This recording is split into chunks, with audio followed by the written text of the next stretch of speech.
सबसे पहले मैं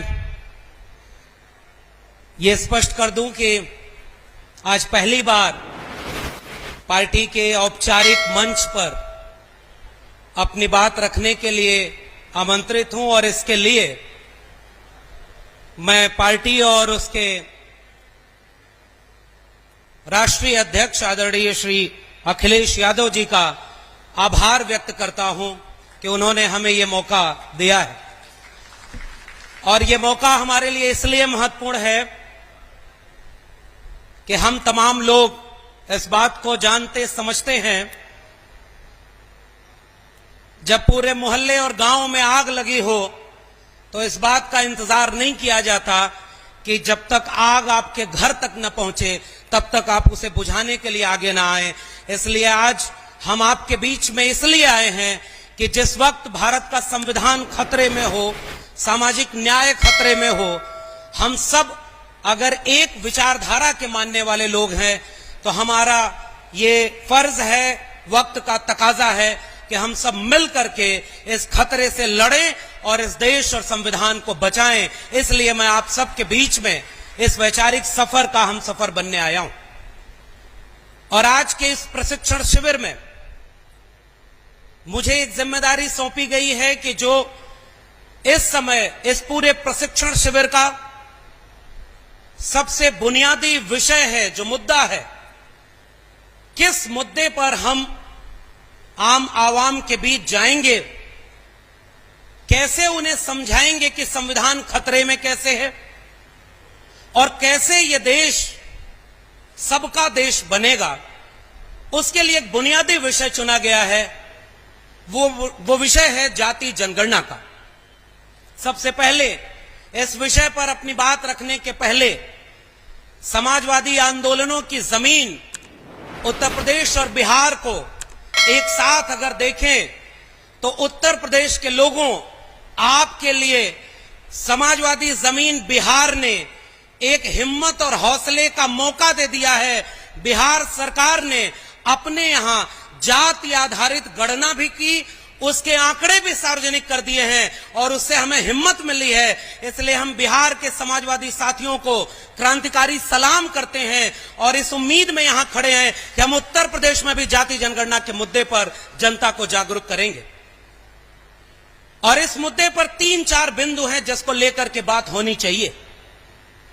सबसे पहला मुद्दा यह है कि जाति जनगणना का मुद्दा आज 2023 में क्यों उठाया जा रहा है, और हम जैसे लोगों का यह मानना है कि राष्ट्र निर्माण का मुद्दा है।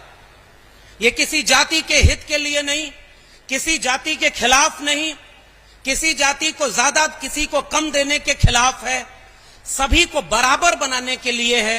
इसलिए पहली बात मैं इस पर रखूंगा कि यह केवल कुछ जातियों का मुद्दा नहीं, यह पूरे राष्ट्र का, एक मुकम्मल मुल्क मेरे सबका राष्ट्र बने, इसका मुद्दा है जाति जनगणना का। और दूसरे हिस्से में मैं कोशिश करूंगा कि आपको यह बता सकूं बहुत संक्षेप में कि जाति जनगणना का इतिहास क्या रहा है। यह कोई आज का मुद्दा नहीं है, इसके आंकड़े क्या हैं और क्यों जाति जनगणना की जरूरत है इस देश में। और आखिर में मैं कोशिश करूंगा आपके सामने ये बात साझा करने की कि इस जाति जनगणना के मुद्दे से क्या फायदा होने वाला है। सबसे पहले हम लोग बचपन से निबंधों में लिखते, पढ़ते और सुनते आए हैं कि भारत कृषि प्रधान देश है, भारत गांव प्रधान देश है, मगर हकीकत यह भी है कि भारत एक जाति प्रधान देश है। जाति यहां की सच्चाई है। और मैं बिल्कुल शुरुआत में, इस पूरी बहस के शुरुआत में एक उदाहरण समाजवादी लोगों आपके सामने साझा करना चाहता हूं। बहुत सारे वरिष्ठ लोग बैठे हुए हैं, उनको इतिहास पता होगा, लेकिन इस इतिहास को गांव-गांव पहुंचाने की जरूरत है कि हमारे बीच में जब 2010 में संसद में खड़े होकर जाति जनगणना की मांग की जा रही थी, हम सबके अग्रणी नेता मरहूम नेताजी आदरणीय मुलायम सिंह यादव जी ने सदन में खड़े होकर एक वाक्य बोला था। मैं वो वाक्य से शुरुआत कर रहा हूं। उन्होंने कहा कि जाति समाज की गंदगी है, इसे कबूल करना चाहिए और गंदगी को कपड़े से ढक करके आप मिटा नहीं सकते, इसलिए उसे मिटाने के लिए उस गंदगी को साफ करना होगा। नेताजी ने आगे बोला कि उस गंदगी को साफ करने का रास्ता भारत के संविधान ने दे दिया है। और वो भारत का संविधान कहता है कि जो भी इस देश में हाशिए पर पड़ा है, उसको सामाजिक शैक्षणिक रूप से जो पिछड़ गया है, उसको मुख्य धारा में लाए बिना कोई भी देश पूरा नहीं बन सकता। इसलिए हम ये क्यों बात कहते हैं कि जाति जनगणना राष्ट्र का मुद्दा है, और पूरे आत्मविश्वास से लोगों को यह बात बतानी और समझानी है। अगर हमें कहीं भी विकास करना है तो हम ये पहले पड़ताल करते हैं। अगर हमें कहीं सड़क बनवानी है तो पहले इस बात का सर्वे होता है, जानकारी जुटाई जाती है कि कहां सड़क नहीं बनी है, वहां सड़क बनाने की जरूरत है तो सड़क बनेगी।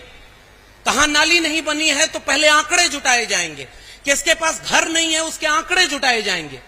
ऐसे विकास नहीं होता कि जहां सड़क बनी है उसी पर और सड़क बनती रहे, जिसके पास घर है उसके पास और घर मिलता रहे। इसलिए राष्ट्र तब चलेगा जब उसे पता हो कि किसके पास कितना है और किसके पास क्या नहीं है। ये आंकड़ा अगर नहीं है तो राष्ट्र के नियंता अपनी नीति नहीं बना सकते।